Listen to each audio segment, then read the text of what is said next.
안녕하세요. 장애인 미디어 교육협회입니다.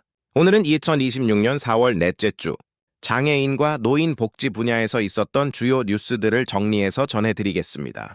이번 주는 특히 4월 20일 제46회 장애인의 날을 맞아 다양한 이슈들이 있었는데요. 국내외에서 어떤 일들이 있었는지 함께 살펴보겠습니다. 먼저 첫 번째 소식입니다. 지난 4월 20일 월요일 제46회 장애인의 날을 맞이했습니다. 1981년부터 시작되어 올해로 46회를 맞은 장애인의 날은 장애인에 대한 국민의 이해를 깊게 하고 장애인의 권리를 되새기는 의미 있는 날인데요. 하지만 올해 장애인의 날은 축하보다는 갈등의 현장이 되었습니다. 서울 국회의사당 앞에서는 두 개의 상반된 시위가 동시에 열렸습니다. 한쪽에서는 장애인 부모 연대가 오체투지 시위를 벌이며 장애인 거주시설에서의 학대를 조사하고 시설을 폐쇄해야 한다고 주장했습니다. 이들은 지역사회 중심의 돌봄 체계로 전환해야 한다고 강조했습니다. 반대편에서는 장애인 거주시설 거주인 부모회와 시설 운영자들이 거주시설을 유지할 권리를 보장해달라고 요구했습니다. 이들은 장애인과 가족들이 시설에서 종합적인 지원을 받을 권리가 있으며 이는 당사자의 선택권이라고 주장했습니다. 이러한 갈등은 우리 사회가 장애인 돌봄 정책에서 어떤 방향으로 나아가야 할지에 대한 근본적인 질문을 던지고 있습니다. 시설 중심 돌봄이냐, 지역사회 통합 돌봄이냐는 단순한 선택의 문제가 아니라 장애인의 인권과 가족의 돌봄 부담, 그리고 사회적 인프라 구축이 모두 고려되어야 하는 복잡한 문제입니다. 두 번째 소식입니다. 장애인의 날 다음 날인 4월 21일 화요일, 전국장애인 차별철폐연대가 서울 종가역 인근에서 출근 시간대에 도로 점거 시위를 벌였습니다. 오전 8시 15분경부터 약 40여 명의 회원들이 종로구 일대 도로와 버스 정류장을 점거하며 약 35분간 시위를 진행했습니다. 이들은 저상버스 확대와 장애인 이동권 보장을 요구했습니다. 시위 과정에서 한 회원이 버스 위에 올라가 현수막을 펼쳤고 제지하던 경찰 한 명이 휠체어와 부딪혀 갈비뼈를 다치는 부상을 입기도 했습니다. 같은 시간 세종대로와 광화문 광장 두 곳에서도 비슷한 시위가 동시에 진행되어 출근길 교통이 크게 혼잡했습니다. 장애인 이동권 시위는 계속되는 사회적 이슈이지만 시위 방식과 비장애인의 불편 사이에서 여전히 논란이 이어지고 있습니다. 세 번째 소식입니다. 장애인의 날을 앞두고 발표된 통계 자료가 충격을 주고 있습니다. 국민건강보험공단이 국회 김미애 의원실에 제출한 자료에 따르면 2025년 기준 장애인의 건강검진 수검률은 64.6%로 비장애인 75.7%보다 무려 11.1%포인트나 낮은 것으로 나타났습니다. 더 심각한 것은 이 격차가 매년 벌어지고 있다는 점입니다. 2020년에는 6.7%포인트 차이였던 것이 5년 만에 거의 2배로 확대되었습니다. 특히 뇌병변 장애인은 44.5%, 지적장애인은 55.7%, 자폐성 장애인은 54%로 절반 정도만 건강검진을 받고 있습니다. 왜 이런 문제가 발생하는 걸까요? 대부분의 검진 기관이 비장애인 중심으로 설계되어 있기 때문입니다. 휠체어 접근이 어렵고 수화 통역이 없으며 의료진과의 의사소통도 원활하지 않습니다. 많은 장애인들이 검진센터에 갔다가 키와 몸무게만 재고 돌아오거나 대변 검사 키트만 제출하고 나오는 경우가 많다고 합니다. 이러한 문제를 개선하기 위해 서울의료원과 푸르메 재단이 4월 14일 장애 친화 건강검진을 실시했습니다. 수화 통역사가 동행하고 휠체어에 앉은 채로 엑스레이 촬영이 가능한 장비를 사용하며 지적 장애인을 위해 도레몬 그림을 벽에 붙여 집중을 돕는 등 세심한 배려가 있었습니다. 한 지적 장애인 어머니는 단 한 장의 폐 엑스레이를 찍기 위해서도 의사소통이 불가능해서 병원 갈 엄두를 못 냈다며 눈물을 흘렸습니다. 현재 전국의 장애 친화 건강검진이 가능한 기관은 34곳에 불과합니다. 서울에 3곳, 경기도에 4곳뿐입니다. 정부는 2030년까지 이를 112개소 이상으로 확충한다는 계획이지만 아직 갈 길이 멉니다. 네 번째 소식입니다. 지난 3월 27일 전국적으로 시작된 통합돌봄 서비스가 2주 만에 약 9,000명이 신청하며 큰 관심을 받고 있습니다.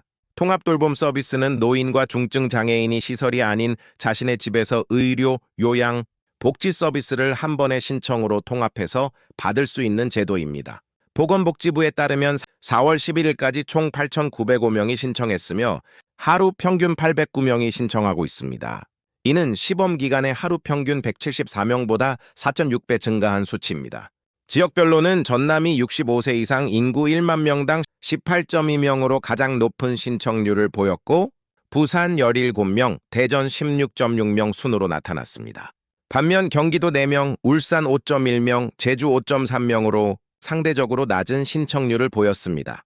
하지만 우려스러운 점도 있습니다. 신청자 중 98.8%인 8,799명이 65세 이상 노인이고 65세 미만 장애인은 단 106명으로 1.2%에 불과했습니다.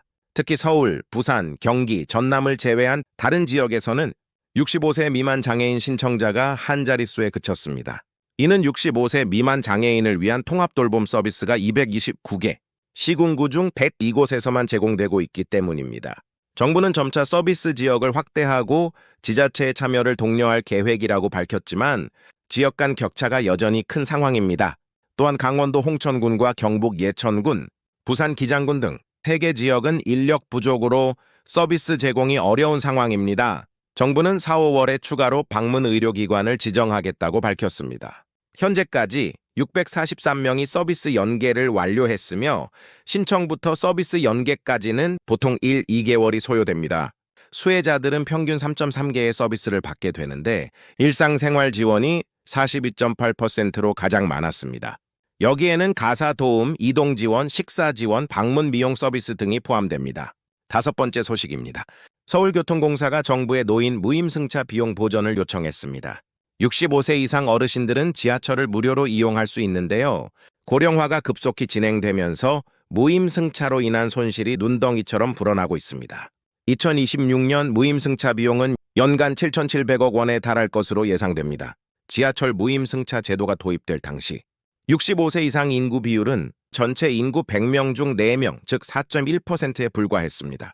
하지만 현재는 고령 인구 비율이 그때의 5배 이상 증가했습니다.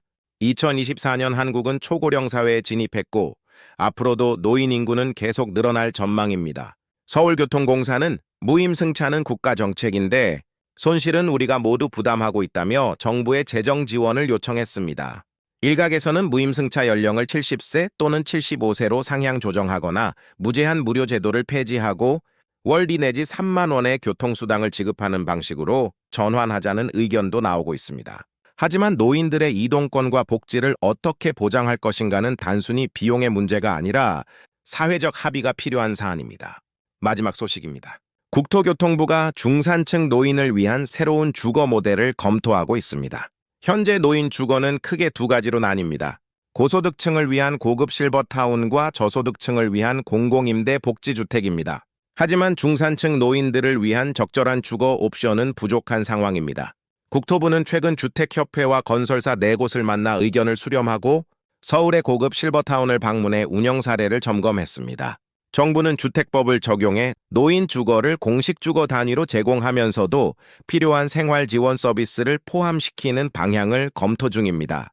특히 주목할 점은 주택도시보증공사의 보증 상품을 도입하고 건축 기준을 명확히 함으로써 중산층이 부담 가능한 가격대의 노인 주거를 공급하겠다는 계획입니다. 일본의 서비스 연계형 고령자 주택인 사코주 모델을 참고하여 식사 같은 기본 서비스만 제공하고 필요에 따라 외부 재가 돌봄 서비스를 연계하는 구조도 검토되고 있습니다. 국회에는 지난해 여야 의원 24명이 공동 발의한 노인 돌봄주택 특별법이 계류 중입니다. 이 법안은 노인 친화 시설을 갖추고 돌봄 서비스를 제공하거나 의료기관과 연계하는 주거 형태를 별도로 정의하고 등록 운영자 제도와 보증금 보증, 서비스 제공 의무화 등을 포함하고 있습니다. 최소 임대 기간도 10년 이상으로 규정하고 있습니다. 국토부는 앞으로 국회 공청회 등을 통해 건설사와 운영사의 요구사항을 수렴하여 실질적인 제도 개선을 준비할 예정입니다. 지금까지 2026년 4월 넷째 주 장애인과 노인 관련 주요 뉴스를 정리해드렸습니다. 장애인의 날을 맞아 돌봄 정책의 방향성에 대한 논쟁이 이어지고 있고 장애인 건강검진 접근성 문제가 여전히 심각한 것으로 드러났습니다. 반면 통합돌봄 서비스는 높은 관심 속에 시작되었지만 지역 간, 연령 간 격차가 과제로 남아 있습니다. 노인 분야에서는 무임승차 비용 문제와 중산층 주거 정책이 새로운 이슈로 떠올랐습니다. 장애인 미디어 교육협회는 앞으로도 장애인과 노인 복지 관련 주요 이슈들을 계속 전해드리겠습니다. 구독과 좋아요, 알림 설정 부탁드립니다. 감사합니다.